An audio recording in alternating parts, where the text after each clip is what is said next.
po. Nandito na po ang ating beloved sister Giselle Malyari. Siya po mga minamahal ang maglalahad sa inyo kung paano siya pinagpala ng ating pinakamamahal na Panginoong Hesus. Amen. Praise the Lord.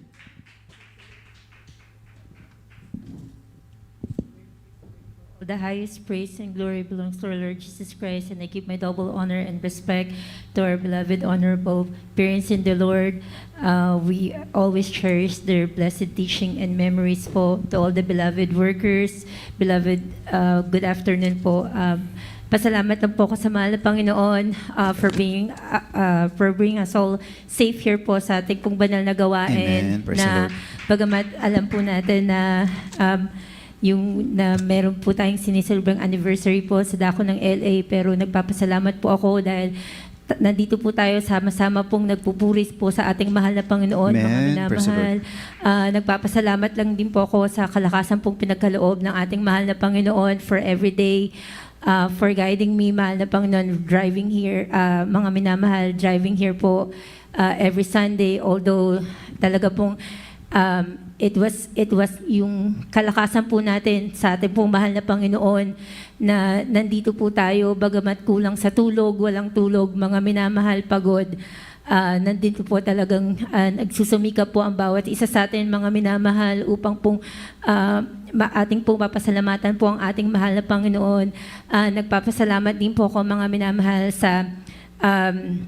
sa patuloy pong kalakasan din po na pinagkakaloob po ng ating mahal na Panginoon.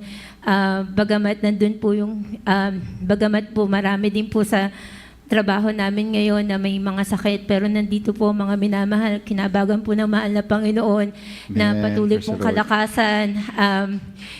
Sabi ko nga po minsan, hindi biro yung puyat. Lately po mga minamahal, talagang grabe po yung kalakasan pong bigay ng mahal na Panginoon. Halos pag-uwi ko po talaga, hindi ko rin po namamalayan na nakakatulog na po pala ako. Sa pagod, magigising na lang po ako. Minsan I get confused with the day, natanghali na po pala.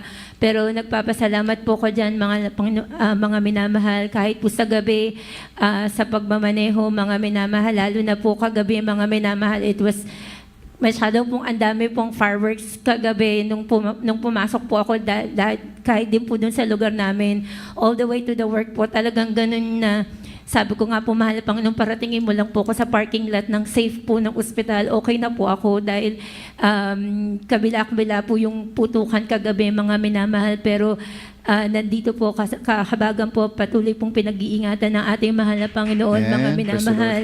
At pasalamat din po ako, mga minamahal, dahil napakabuti po ng ating mahal na Panginoon, mga minamahal, because a year ago po, we all know what's going on po sa budget po ng city. We're having a big deficit po. Kumbaga po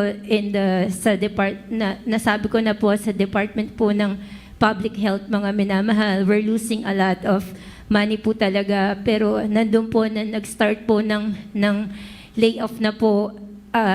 Yung iba po sa amin, we're already receiving the pink slip. Nandun po na bagamat tao ka, mga minamahal, nandun po na I was really praying po sa ating mahal na Panginoon kung ano pong kalooban po ng mahal na Panginoon. Dahil ilan na rin po sa amin yung nakakuha po ng pink slip, mga minamahal. So sabi ko, kung ano pong kalooban na ating mahal na Panginoon, mga minamahal, siya pong masusunod. Pero napakabuti po na ating mahal na Panginoon, mga minamahal. Because po yung one of my coworker po was a member ng union po namin, mga minamahal. Everyday po talagang nandun po yung bilang pong syempre, sabi ko nga po, ang kagandahan lang po natin bilang Kristiyano, hindi po tayo pinag-worry ng ating mahal na Panginoon, mga minamahal. Nung isang araw po, kinausap ko po siya, sabi ko, I've seen yung everyday news po na pinapadala sa amin. Sabi ko, glory to God. We want po no layoff po until 2027. Praise the Lord. Napaboran po kami na freeze po lahat ng layoff for this year until next year po, mga minamahal. So talagang sabi ko, napakabuti po ng ating mahal na Panginoon, mga minamahal. Nagpapasalamat din po ako, mga minamahal, sa everyday pong pag-iingat po sa mga bata. Lalo na po yung daughter ko po, dahil she goes to school po everyday. Nandun po na, sabi ko nga po, napakabuti po na ating mahal na Panginoon, mga minamahal, dahil ang wisdom po hindi po nanggagaling sa atin, kundi po bigay po ng ating mahal na Panginoon. That's right. Amen. Nagpapasalamat po ako dahil although nandun po yung talagang makikita mo yung perseverance niya na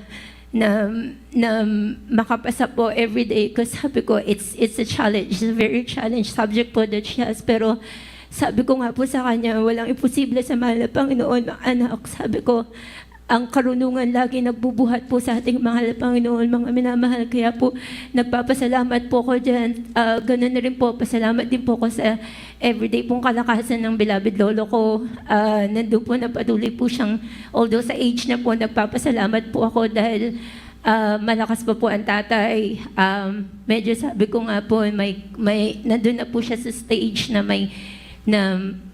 medyo mahirap na rin po siyang unawain, pero nandun po, nagpapasalamat po kami sa mahal na Panginoon sa haba po ng pasensyang binibigay po sa amin ng mami ko, although, lalo na po sa mami ko dahil siya po yung nagtitake care, pero nandiyan po na sa edad niya po, patuloy po siyang binibigyan po ng kalakasan ng mahal na Panginoon. Amen. Praise the Lord. Siya rin po yung isang ginagamit. Bakit po talaga, I always tried na madala po siya sa bandal na gawain po na ang mahal na Panginoon po, nandiyan yung kalakasan na binibigay niya. Kaya po, lahat po ng kapurihan, pasalamat po sa ating mahal na Panginoon lamang.